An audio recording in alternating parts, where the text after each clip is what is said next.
El Departament de Salut Pública de l'Ajuntament de Cambrils ha preparat una campanya pionera que es diu Cambrils sense fum, que sobretot es basa en dos objectius. El primer és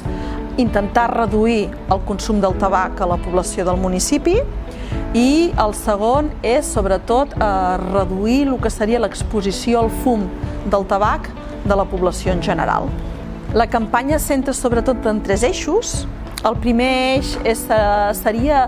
tota una seguit d'accions que van vinculades a el que seria la senyalització d'edificis municipals, amb les quals sobretot el que s'intenta és informar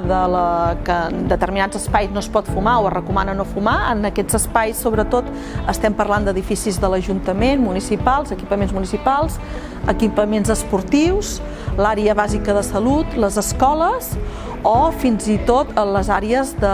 jocs infantils. Un segon dels eixos seria el que són la recollida de borilles de les platges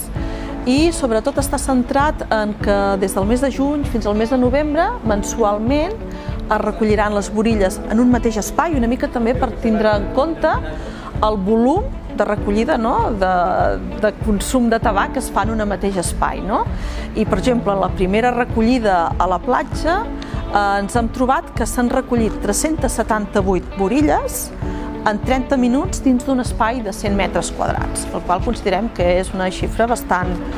important. I el tercer eix seria bàsicament el que en diríem ja més campanya de sensibilització, en el qual s'han adreçat a diferents activitats, sobretot a tres col·lectius: a infants, a joves i a la població en general.